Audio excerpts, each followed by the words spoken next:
ನಮಸ್ಕಾರ ವೀಕ್ಷಕರೇ. ನಮಸ್ಕಾರ ರಾಘವೇಂದ್ರ. ನಮಸ್ಕಾರ.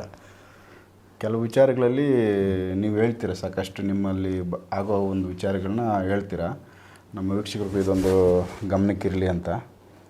ಕೆಲವು ದೇವಸ್ಥಾನಕ್ಕಾಗ್ಬೋದು, ಇಲ್ಲ ಒಂದು ಒಳ್ಳೆ ಕೆಲಸಗಳಿಗಾಗ್ಬೋದು, ಇಲ್ಲ ನಾವು ಹೋಗಬೇಕು ಅಂತ ನಾವು ಸುಮಾರು ಸರಿ ಅಂದ್ಕೊತೀವಿ. ಆ ಟೈಮ್ಗೆ ಹೋಗೋಕ್ಕಾಗಲ್ಲ, ಆ ಸಮಯಗಳು ತಪ್ಪು ಹೋಗ್ತವೆ. ಇದು ನಾಳೆ ಹೋಗೋಣ, ಇಲ್ಲ ಮುಂದಿನ ವಾರ ಹೋಗೋಣ, ಇಲ್ಲಿ ಇದೇನು ಒಂದು ಸ್ವಲ್ಪ ಕೆಲಸ ಐತೆ, ಇದು ಮುಗಿಸ್ಬಿಟ್ಟು ಆಮೇಲೆ ಹೋಗೋಣ ಅಂದರೆ ಕೆಲಸನ ಮುಂದೂಡೋದು. ನಾವು ಹೋಗಬೇಕು ಅನ್ನೋದು ತಲೆಯಲ್ಲಿ ಡಿಸೈಡ್ ಇರುತ್ತೆ. ಆ ಹೋಗೋದನ್ನ ನಾವು ಮುಂದೆ ಹಾಕ್ಕೊತೀವಿ, ಸಮಯನ ಮುಂದೆ ಹಾಕ್ಕೊತೀವಿ. ಇಲ್ಲ ಒಂದೊಂದು ಸರಿ ರೆಡಿಯಾಗಿ ಮುಂದೆ ಹೋಗಿದ್ರೂ ಕೂಡ ಅಲ್ಲಿ ಯಾವುದೋ ಒಂದು ಅಡೆತಡೆಗಳು, ಅಲ್ಲಿಗೆ ಹೋಗೋಕ್ಕೆ ಅವಕಾಶಗಳು ಬಿಡೋಲ್ಲ. ಯಾಕೆ ಈ ಥರ ಅಡ್ಡ ಹಾಕೋದು, ನಾವು ಅಂದ್ಕೊಂಡಿದ್ದು ಯಾಕೆ ಮಾಡೋಕ್ಕಾಗೋದಿಲ್ಲ? ಇವೆಲ್ಲ ಒಂದು ಚಿಕ್ಕ ಸಣ್ಣ ಪುಟ್ಟ ಬೇಸಿಕ್ ಸಮಸ್ಯೆಗಳು ಇವೆಲ್ಲ. ಬಟ್ ಇವುಗಳನ್ನ ನಾವು ಗಂಭೀರವಾಗಿ ನೋಡೋಕೆ ಹೋದರೆ ಇದರಲ್ಲಿ ಏನೋ ಒಂದು ತೊಂದರೆ ಆಗ್ತಾ ಇದೆ ಅಂತ ಕಾಣಿಸುತ್ತೆ. ಹೌದು. ಸೊ ಇಂಥ ಒಂದು ವಿಚಾರಗಳಿಗೆ ಸಂಬಂಧಪಟ್ಟಂತೆ ಏನು ಮಾಹಿತಿ ಕೊಡ್ತೀರಾ? ಮಾಹಿತಿ ಅನ್ನೋದಕ್ಕಿಂತಲೂ ಇದು ಒರ್ಜಿನಾಲಿಟಿ ನಡೆದಿರೋಂಥವು ಇವೆಲ್ಲನೂ.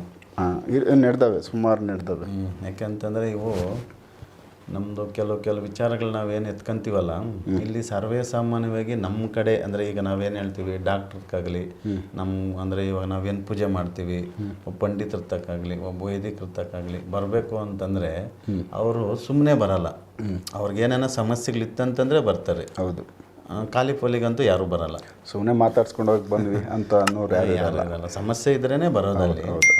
ಈಗ ಇಲ್ಲಿ ಒಂದು ವಿಚಾರ ನೋಡಿ, ಈಗ ಅದು ನಾವು ಏನು ಹೇಳ್ತೀವಿ ಅಂತಂದರೆ, ಒಬ್ಬರು ಒಂದು ದೇವಸ್ಥಾನಕ್ಕಾಗಲಿ, ಇಲ್ಲಾಂದರೆ ಅವ್ರದ್ದು ಏನೋ ಒಂದು ಕಷ್ಟ ನಷ್ಟಗಳು, ಒಂದು ವಾಮಾಚಾರ ದೋಷಗಳು, ಇಲ್ಲ ಏನೋ ಒಂದು ತೊಂದರೆಗಳಾದಾಗ ಒಂದು ದೇವಸ್ಥಾನ ಇಲ್ಲ ಒಂದು ಕಡೆ ಬರಬೇಕು ಅಂತಂದಾಗ ಅವ್ರಿಗೆ ನಾನಾ ರೀತಿ ಅಡಚಣೆಗಳು, ಕಷ್ಟಗಳು, ನಷ್ಟಗಳು, ಆಮೇಲೆ ದುಡ್ಡು ರೆಡಿ ಮಾಡ್ಕೊಂಡಿರ್ತಾರೆ ಬರಬೇಕು ಅಂತಲೂ ಅವ್ರವ್ರ ಖರ್ಚುಗಳಿಗಾಗಲಿ. ಆ ಟೈಮ್ಗೆ ಏನೋ ಒಂದು ಆ ಟೈಮ್ಗೆ ಅಡ್ಡಿ ಆತಂಕಗಳು, ಇಲ್ಲ ಅವರು ನಮ್ಮ ಕಡೆ ಬರಬೇಕು ಅಂತಂದಾಗ ಸಾವು ನೋವುಗಳು, ಇಲ್ಲ ಅವ್ರ ರಿಲೇಷನ್ಗೆ ಏನೋ ತೊಂದರೆ ಅಂದರೆ ಇಲ್ಲಿಗೆ ಬರೋದಕ್ಕೆ ತಪ್ಪಿಸ್ತಾ ಇರ್ತವೆ, ಅವು ಅಡ್ಡ ಆಗ್ತಾ ಇರ್ತವೆ. ಏನಕ್ಕೆ ಅಂತಂದರೆ, ಈಗ ಇದೇ ಒಂದು ಘಟನೆ ಏನು ನಡೀತು ಗೋಕರ್ಣದಲ್ಲಿ. ಅವರು ನಮಗೆ ಡೇಟ್ ಸಮೇತ ಕೊಟ್ಟಿದ್ದಾರೆ ನೋಡಿ. ಅವರು ಏನು ಹೇಳ್ತಾ ಇದ್ದಾರೆ ಅಂದರೆ, ಡಿಸೆಂಬರ್ 20 ಅಂದರೆ 2022 ಡಿಸೆಂಬರ್ 3ನೇ ತಾರೀಕು ಅವರು ಪೂರ್ತಿ ನಮ್ಮ ಹತ್ರಕ್ಕೆ ಬರಬೇಕು ಅಂತೇಳಿ ಫುಲ್ ಡಿಸೈಡ್ ಮಾಡ್ಕೊಂಡಿದ್ರು.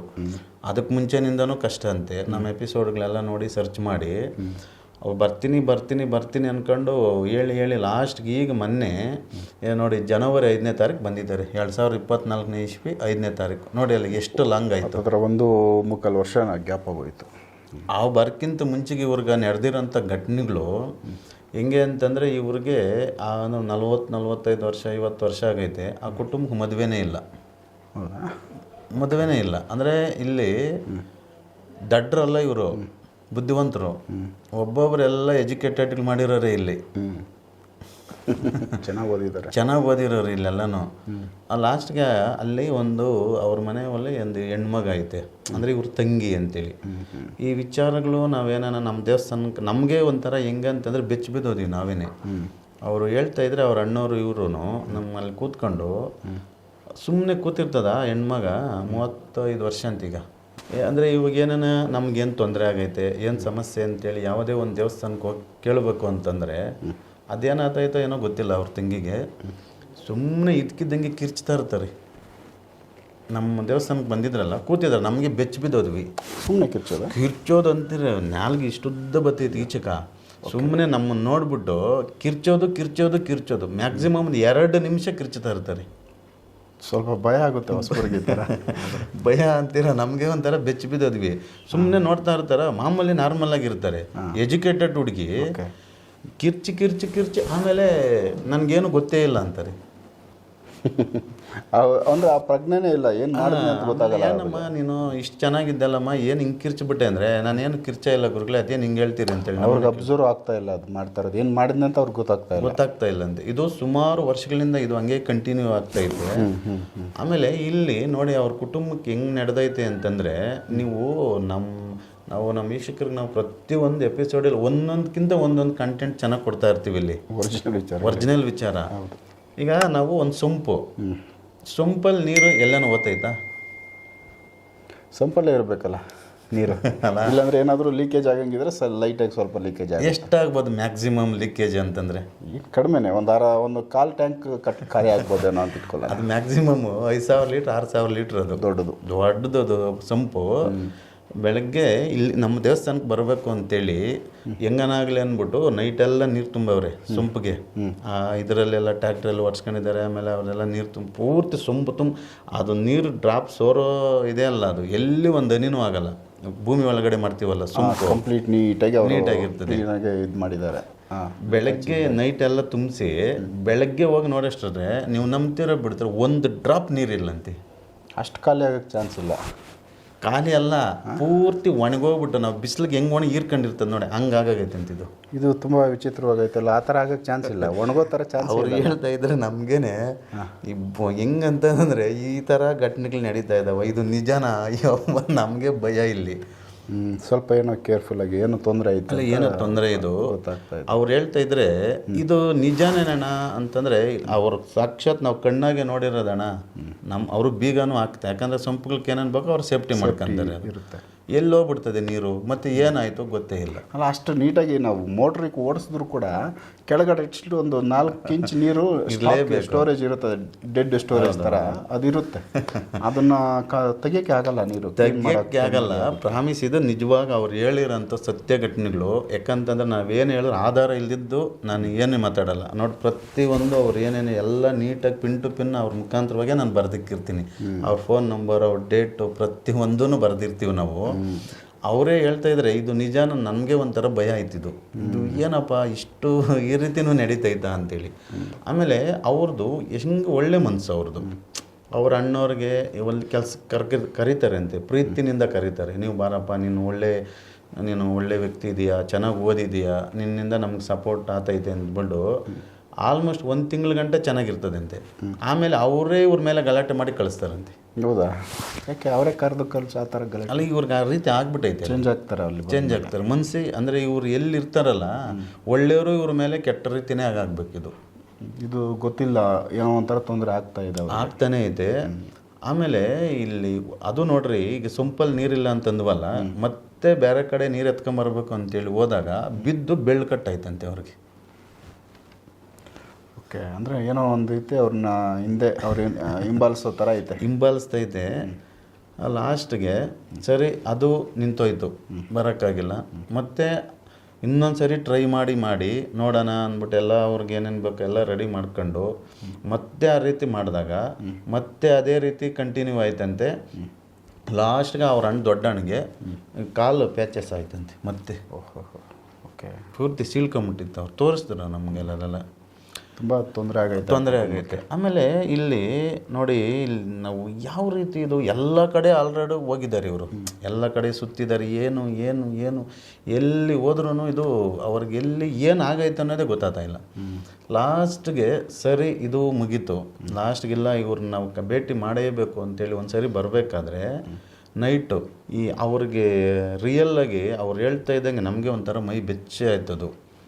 ಈ ಒಂದು ಕೋಣ 12 ಗಂಟೆ ರಾತ್ರಿಯಲ್ಲಿ ಒಂದು ಎಷ್ಟೈತೆ ಅಂತಂದರೆ ಮ್ಯಾಕ್ಸಿಮಮ್ ಭಯಂಕರವಾದ ಕೋಣ ಅದು ಒಂದು 1,000-1,500 kg ಬರ್ಬೋದು, ಗುರುಗಳೇ ಒಟ್ಟಿನಾಗ ಗೊತ್ತಿಲ್ಲ. ಅದು ನೋಡ್ಬಿಟ್ಟೆ ಇವರು ಡ್ರೈವರ್ ಮುಂದೆಗಡೆ ಕೂತಿದ್ರಂತೆ. ನೈಟೆಲ್ಲ ಮಲ್ಕೊಂಬಿಟ್ರೆ ಯಾಕೆ ಇವ್ರಿಗೆ ಗೊತ್ತಿತ್ತದ ಆಲ್ರೆಡಿ ನಾವೆಲ್ಲನೂ ಹೋದರೆ ತೊಂದರೆ ಆಗೇ ಆಗ್ತದೆ ಅಂದ್ಬಿಟ್ಟು ಇವರು ಡ್ರೈವರ್ನ ಪರಿಚಯ ಮಾಡ್ಕೊಂಡು ಡ್ರೈವರ್ನ ಮಾತಾಡ್ಸ್ಕೊಂಡೇ ಇದ್ರಂತೆ. ಅದು ಎಲ್ಲಿಂದ ಬಂತೋ ಏನೋ ಗೊತ್ತಿಲ್ಲಂತೆ. ಒಂದು ದೈತಾಕಾರದ ಒಂದು ಕೋಣ ಬಂದು ಎದುರಿಗೆ ನಿಂತ್ಕೊಂತಂತೆ. ಸಡನ್ನಾಗಿ ಬರ್ತಾನೆ. ಇವ್ರಿಗೆ ಹೆಂಗಾಗಿರ್ಬೇಡ, ಹಿಂಗೆ ಹೋಗಿ ಈ ಕಡೆ ಹೋದರೆ ಲೈಟ್ ಕಂಬ ಐತೆ ಅಂತೆ, ಮತ್ತು ಈ ಕಡೆ ಬೈಪಾಸು, ಹೆಂಗೆ ತಿರ್ಸಂಗೆ ಇಲ್ಲಲ್ಲ.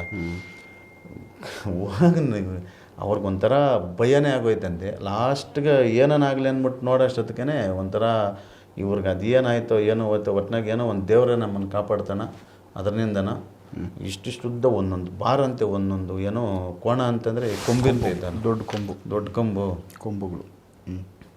ಡ್ರೈವರ್ಗೆ ಅದೇನೋ ಟಚ್ಚೇ ಆಯಿತು, ನಮಗೇನೋ ಉಳಿದಿದ್ದು ಹೆಚ್ಚು ಮಾತು ಅಂತೇಳಿ. ಮತ್ತೆ ಅದ್ರ ಇಳಿದು ನೋಡಿದ್ರೆ ಆಕ್ಸಿಡೆಂಟ್ ಏನೋ ಆಯಿತು ಅಂತ ಡಿಕ್ಕಿ ಹಾಕೊಂಡು ಹೊಡ್ಕೊಂಡು ಬಂತು ಅಂತ ಹೇಳಿದ್ರು ಅವರು. ಮೈನ್ ಬೈಪಾಸ್ ರೋಡ್ ಬರಬೇಕಾದ್ರೆ ಆ ರೀತಿ ಆಯ್ತಂತೆ ನೋಡ್ರಿ. ಅವ್ರಿಗೆ ನಾವು ಉಳಿತೀವೋ ಕಳಿತೀವೋ ಅಂತೇಳಿ ಅವ್ರಿಗೂ ಅಷ್ಟು ರೀತಿ ಸಫರ್ ಮಾಡ್ಕೊಂಡು ಬಂದಿದ್ದದು. ಲಾಸ್ಟ್ಗೆ ಎಲ್ಲ ಬಂದು ಈ ಥರ ನಾವು ನೋಡಿ ಚೆಕ್ ಮಾಡಿ ಇದು ಏನಕ್ಕೆ ಈ ರೀತಿ ಆಗ್ತೈತೆ. ಈಗ ಆಲ್ರೆಡಿ ಎಲ್ಲ ಕಡೆ ಹೋಗ್ತಾ ಇದ್ದಾರೆ. ಕೆಲ್ಸಕ್ಕೆ ಹೋಗ್ಬೇಕು ಅಂತಂದರೆ ಇವ್ರು ಏನು ಮನೆಗಿದ್ರೆ ಅಂದರೆ ಇವಾಗ ಬೇರೆ ತಿನ್ನೋ ಉಣ್ಣು ಅಷ್ಟೇ ಇವ್ರದ್ದು. ಈಗ ದುಡಿಗೆ ಒಂದು ಜೀವನಕ್ಕೆ ಬೇಕೇ ಬೇಕು. ಹೌದು.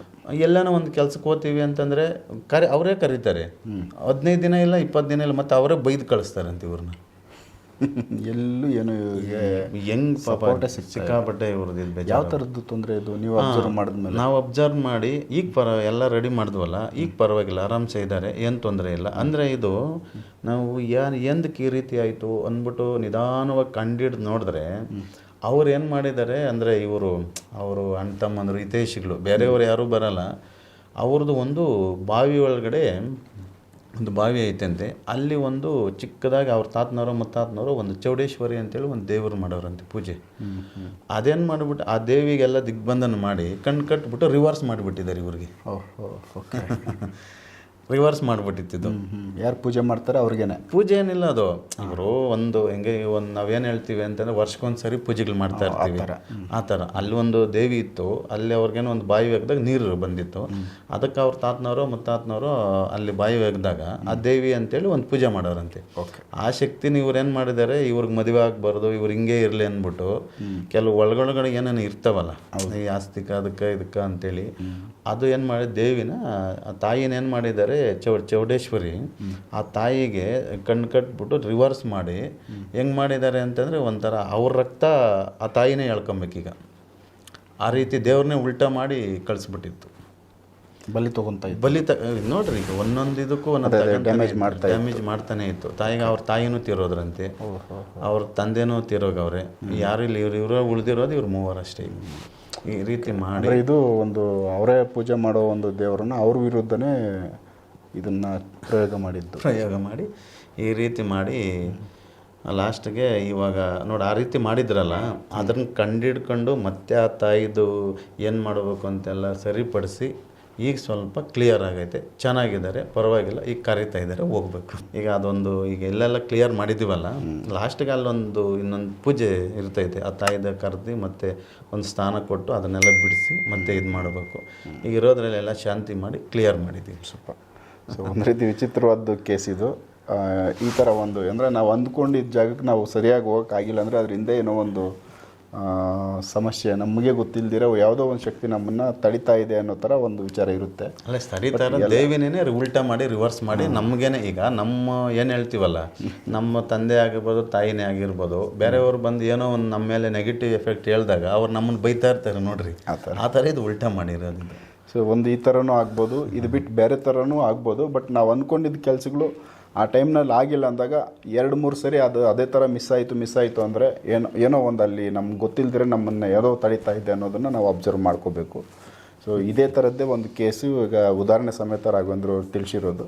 ಸೊ ಇದ್ರ ಬಗ್ಗೆ ಒಂದಷ್ಟು ವಿಚಾರ ನಿಮಗೆ ತಿಳಿಸ್ಕೊಟ್ಟಿದ್ದಾರೆ. ನೆಕ್ಸ್ಟ್ ಇನ್ನೂ ಬೇರೆ ವಿಚಾರಗಳು ರಾಘವೇಂದ್ರ ಅವ್ರ ಜೊತೆ ಮಾತಾಡ್ತಾ ಹೋಗ್ತೀವಿ.